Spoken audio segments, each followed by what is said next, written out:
America సుంకాల దెబ్బకి ఆంధ్రప్రదేశ్ ఆక్వారంగం విలువెల్లాడుతోంది. ఇప్పటికే గిట్టుబాటు ధర లేక దిగాలు పడుతున్న రొయ్య రైతులను అమెరికా సుంకాల దెబ్బ మరింతగా కుంగతీసింది.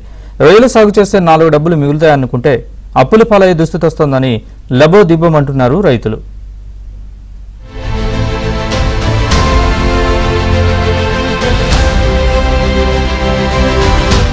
భారత్ నుంచి ఏటా 60,000 కోట్ల రూపాయల రొయ్యలు ఇతర దేశాలకు ఎగుమతి అవుతూ ఉంటాయి.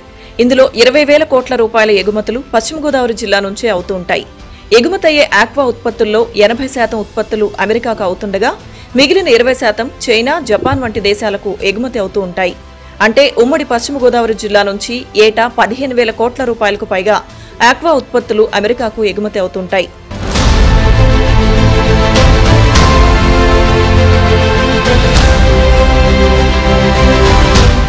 ప్రాసెసింగ్ యూనిట్లు, ఎక్స్పోర్టర్లు పరిస్థితి ఎలా ఉన్నా ₹1 సంపాదించుకోవచ్చనే ఆశతో రొయ్యల సాగు చేస్తూ ఉంటారు. ఎకరానికి 2 లక్షల వరకు ఖర్చవుతున్నా లాభం కూడా అదే రీతిలో వస్తుందన్న ఉద్దేశంతో రైతులు రొయ్యల సాగును చేపడుతున్నారు. రొయ్యలకు అంటువ్యాధులు ప్రబలినా, మార్కెట్ ధర రాకపోయినా పూర్తిగా నష్టపోతూ ఉంటారు. ఈ తరుణంలో అమెరికా సుంకాలు ఆక్వా రంగాన్ని ముంచేసే విధంగా మారాయి.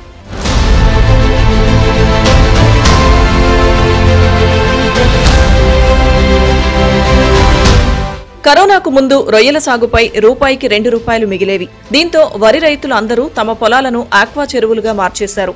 దీంతో పశ్చిమ గోదావరి జిల్లాలోని నర్సాపురం, మొగల్తూరు, భీమవరం, ఉండి, కాళ్ల, ఆకివీడు, పాలకొల్లు మండలాల్లో రొయ్యల సాగు చేయడం పెరిగింది. ఏలూరు, పెదపాడు, దెందులూరు మండలాల్లోనూ రొయ్యల చెరువులు పెద్ద ఎత్తున వెలిశాయి. అప్పట్లో అంతర్జాతీయ మార్కెట్లో మంచి డిమాండ్ ఉండడంతో ఎక్కడా ఇబ్బంది రాలేదు. కరోనా సమయంలో సైతం రొయ్యల రైతులకు లాభాలు రాకపోయినా నష్టాలు లేకుండా బయటపడ్డారు. వైసీపీ ప్రభుత్వ హయాంలో అప్పటి విధానాలతో ఆక్వా రంగం పూర్తిగా కుదేలైంది. కరెంటు ఛార్జీలు, సీడ్, ఫీడ్ ధరలు పెరిగిన రేట్లకు అనుగుణంగా ఉత్పత్తులకు రేటు రాకపోవడంతో రైతులు నష్టపోయారు. తర్వాత కూటమి ప్రభుత్వం వచ్చాక పరిస్థితులు మెరుగుపడ్డాయి. అందరూ ఊపిరి పీల్చుకుంటున్న సమయంలో ట్రంప్ సుంకాలతో ఆక్వా రంగం డీలా పడింది.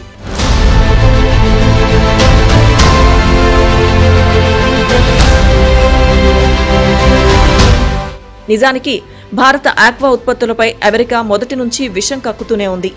ఏదో సాకుతో భారత ఆక్వా ఉత్పత్తులను వెనక్కు పంపిన సందర్భాలు చాలా ఉన్నాయి.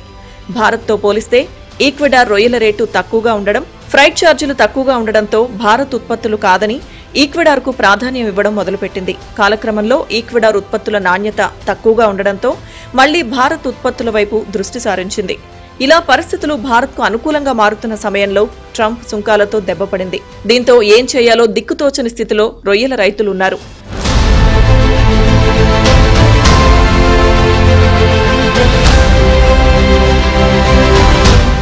మరోవైపు అమెరికా సుంకాలను బూచిగా చూపి రొయ్యల రేటును కొనుగోలుదారులు భారీగా తగ్గించేశారు. రొయ్యల ధరలను కిలోకు ₹50 వరకు తగ్గించినట్లు రైతులు చెబుతున్నారు. 100 కౌంట్ రొయ్యలు కిలోకు ₹180 చొప్పున కొనుగోలు చేయాలని ఎగుమతిదారులను ప్రభుత్వం ఆదేశించింది. కానీ క్షేత్రస్థాయిలో ఎక్కడా ₹130 దాటడం లేదు. 30 కౌంట్ ధర కిలోకు ₹370కు కొనుగోలు చేయాల్సి ఉండగా ₹320కు అడుగుతున్నారని చెబుతున్నారు. దాంతో తాము అప్పుల పాలవ్వాల్సి వస్తోందని రైతులు వాపోతున్నారు. పోనీ ఏదో రకంగా బయటపడదామనుకుంటే కొన్ని రోజులుగా రొయ్యలను కొనడమే ఆపేశారని వారంటున్నారు. పట్టుబడికి వచ్చిన వాటిని సకాలంలో పట్టకపోతే ఫీడ్ ఖర్చులు పెరగడంతో పాటు అంటువ్యాధులు ప్రబలి రొయ్యలు చనిపోయే అవకాశం ఉందని చెబుతున్నారు.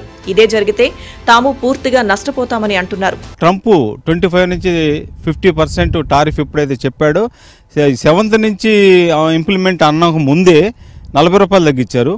ఈరోజు మళ్ళీ ఒక ₹20, మొత్తం ₹60-70 ఇవాళ 30-40లకు తగ్గించేశారు. 100 కౌంట్కి అయితే ₹50 తగ్గించారు. కాబట్టి ఈ రేటు ప్రకారం అయితే అసలు రైతులకి వర్కౌట్ అయ్యే పరిస్థితి అయితే లేదు. ఒక పక్క సీడ్ బాగోలేక, ఒక పక్క ఫీడ్ రేట్లు పెరిగిపోయి ఫీడ్ వాళ్ళు వచ్చేసి ₹30 పెంచేశారు. వాళ్ళు అవి తగ్గించలేదు.